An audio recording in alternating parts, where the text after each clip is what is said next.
Hello friends, welcome back to my channel. Hare Krishna, Radhe Radhe. तो friends, कल मैंने आपके लिए बैसाख माह का अध्याय 1 सुनाया था। आज हम शुरू करेंगे बैसाख माह का अध्याय 2।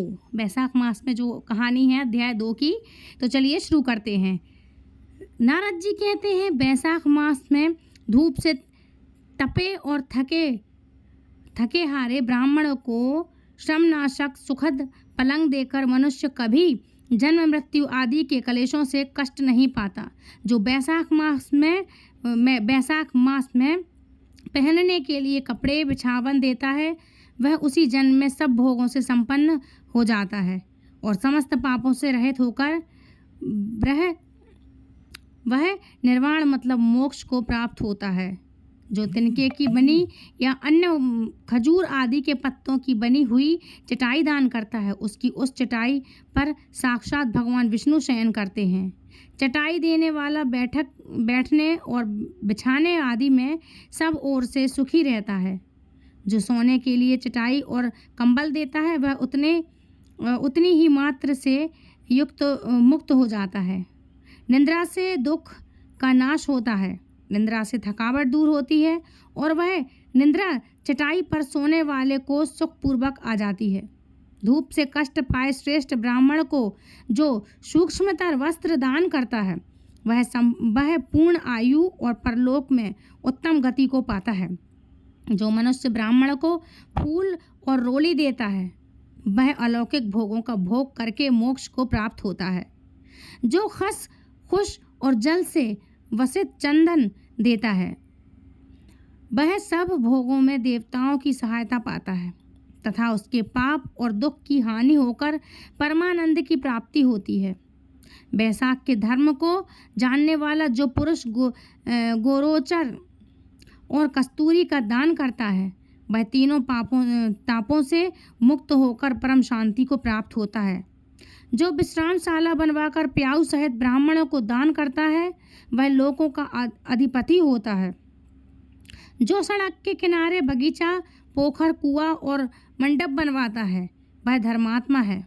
उसे पुत्रों की क्या आवश्यकता है। उत्तम शास्त्र का श्रवण, तीर्थ यात्रा, सत्संग, जलदान, अन्नदान, पीपल का वृक्ष लगाना तथा पुत्र, इन 7 को विज्ञ पुरुष संतान मानते हैं। जो बैसाख मास में तापनाशक तक्र दान करता है, वह इस पृथ्वी पर विद्वान और धनवान होता है। धूप के समय मट्ठे के समान कोई दान नहीं है, इसलिए रास्ते के थके हारे मादे ब्राह्मण को मट्ठा देना चाहिए। मट्ठा मतलब छाछ, जो छाछ होती है, आप उसका दान भी कर सकते हैं। जो बैसाख मास में धूप की शांति के लिए धूप की शांति, जब धूप में कहीं छांव मिल जाए तो कितना आनंद आता है। तो धूप की शांति के लिए दही और खाड़ दान करता है, मतलब एक जमा हुआ पदार्थ जो उसको कहते हैं ना, लस्सी, जैसे लस्सी है, ठंडाई है बना के, उसका दान करता है। तथा विष्णु प्रिय बैसाख मास में जो स्वच्छ चावल देता है, वह पूर्ण आयु और संपूर्ण यज्ञों का फल प्राप्त कर लेता है। जो पुरुष मनुष्य के लिए गोघृत अर्पण करता है, मतलब गौ माता का घी अर्पण करता है मतलब दान करता है, वह अश्वमेध यज्ञ का फल पाकर विष्णु लोक में आनंद का अनुभव करता है। जो दिन के ताप की शांति के लिए सायंकाल में ब्राह्मणों को ऊख दान करता है, उसको अक्षय पुण्य प्राप्त होता है। जो बैसाख मास में शाम को ब्राह्मण के लिए फल और शरबत देता है, उससे उसके पितरों को निश्चय ही अमृत पान का अवसर मिलता है। जो बैसाख के महीने में पके हुए आम के फल के साथ शरबत देता है, उसके सारे पाप निश्चित ही नष्ट हो जाते हैं। जो बैसाख की समस्या को पितरों के उद्देश्य से कस्तूरी, कपूर, बेला और खस की सुगंध से वसित शरबत से भरा हुआ घड़ा दान करता है, वह 96 घड़ा दान करने का पुण्य पाता है। जो एक दान करता है एक बार, वो 96 घड़े दान करने का मतलब 96 घड़े दान करने का पुण्य पाता है। बैसाख में तेल लगाना, दिन में सोना, कांसे के पात्र में खाना, भोजन मतलब तला भुना भोजन करना, खाट पर सोना, घर में नहाना मतलब घर में नहीं नहाना, आपको किसी जलाशय नदी कुंड में जाके नहाना, और निषिद्ध पदार्थ खाना, दोबारा भोजन करना तथा रात में खाना, ये 8 बातें त्याग देना चाहिए। मतलब घर में ना नहाएं, बाहर नहाना, और इन सब चीज़ों का जो मैंने बताया है, ये 8 तरह की बातें आपको इस बैसाख के महीने में त्याग देनी चाहिए। जो बैसाख में व्रत का पालन करने वाला पुरुष ब्रह्म पत्ते में भोजन करता है, वह सब पापों से मुक्त होकर विष्णु लोक जाता है। जो विष्णु भक्त पुरुष बैसाख मास में नदी स्नान करता है, वह 3 जन्मों के पाप निश्चय ही मुक्त कर लेता है। जो मनुष्य प्रातःकाल सूर्योदय के समय किसी समुद्र गामिनी नदी में स्नान करता है, वह 7 जन्मों के पाप से तत्काल छूट जाता है। जो मनुष्य 7 गंगाओं में से किसी में उषा काल में स्नान करता है, वह करोड़ों जन्मों से उपार्जित किए हुए पाप से निसंदेह मुक्त हो जाता है। मतलब जो वह जिसने अपने कई जन्मों में, करोड़ों जन्मों में जो पाप किए हैं, वो पाप किए हुए से इन सब चीज़ों में निसंदेह बिल्कुल मुक्त हो जाता है जो ये काम करता है। जाह्नवी मतलब गंगा, वृद्धगंगा, गोदावरी, कालिंदी मतलब यमुना, सरस्वती, कावेरी, नर्मदा और बेड़ी ये 7 गंगाएं कहीं गई हैं। बैसाख मास में आने पर जो प्रातःकाल बावलियों से मतलब जो बावड़ियों में स्नान करता है, उसके महापातकों का नाश हो जाता है। मतलब जो महापाप भी होंगे ना, वो सब नाश हो जाते हैं। कंदमूल, फल, शाक, नमक, गुड़, बेर पत्र, जल और तक्र जो भी बैसाख में दिया जाए, वह सब अक्षय होता है। मतलब जो भी ये सब चीज़ें दिया जाए, मतलब इन सब चीज़ों का दान किए जाए, उसका अनंत गुना फल होकर हमें मिलता है, बढ़ता ही जाता है इनका पुण्य। तो ये सब चीज़ें करने से इनका अनंत गुना फल अक्षय होता है, मतलब बढ़ता है। ब्रह्मा आदि देवताओं भी बिना दिए हुए कोई वस्तु नहीं पाते हैं।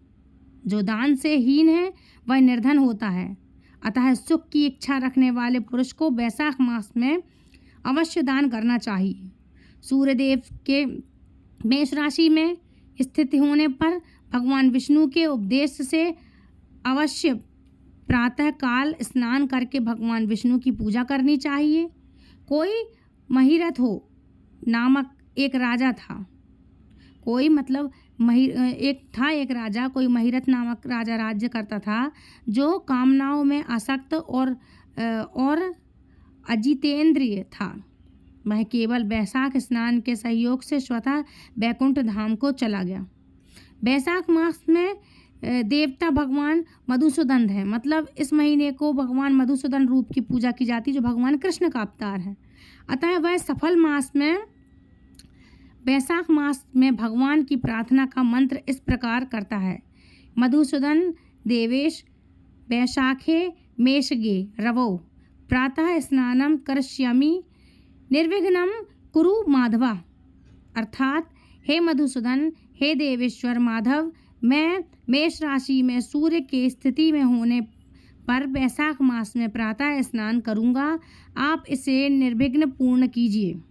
तत्पश्चात वो क्या मंत्र करता था, मतलब अर्घ कैसे दिया करता था। वैशाखे मेषगे भानो प्रातः स्नान परायणः अर्घ दे अहम प्रदायस्यामि ग्रहण मधुसूदन।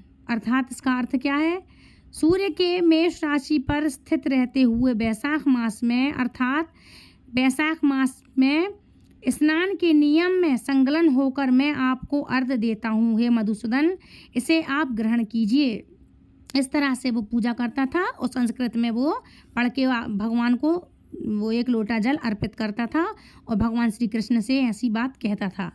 इस प्रकार अर्घ समर्पण करके स्नान करें, फिर वस्त्रों को पहनकर संध्या तर्पण आदि सब कर्मों को पूरा करके बैसाख मास में आप विकसित होने वाले पुष्पों से भगवान विष्णु की पूजा करें। इसके बाद बैसाख मास के महात्म्य को सूचित करने वाली भगवान विष्णु की कथा सुने। ऐसा करने से कोटि कोटि जन्मों के पापों से मुक्त होकर मनुष्य योनि को प्राप्त होते हैं। यह शरीर अपने अधीन है, जल भी अपने अधीन ही है, साथ ही अपनी जीवा भी अपने वश में है। अतः इस स्वाधीन शरीर में स्वाधीन जल में स्नान करके स्वाधीन जीवा से हरि इन 2 अक्षरों का उच्चारण करें। जो बैसाख मास में तुलसी दल से भगवान विष्णु की पूजा करता है वह विष्णु की सायुज्य मुक्ति को पाता है, मतलब भगवान श्री विष्णु की कृपा को पाता है।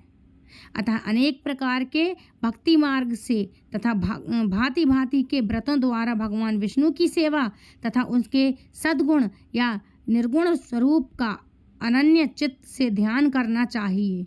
इससे आपको श्री हरि विष्णु की कृपा अवश्य ही प्राप्त होगी। तो इस तरह से आपके लिए भगवान विष्णु की पूजा करनी चाहिए। और फ्रेंड्स, ये था आज का महात्म्य नंबर 2, अध्याय नंबर 2। ये था आज का मतलब ये मोक्ष पाने वाला अध्याय 2। आई होप आपके लिए पसंद आया होगा। यदि पसंद आया तो प्लीज़ लाइक शेयर कमेंट करें, चैनल सब्सक्राइब करना बिल्कुल ना भूलें।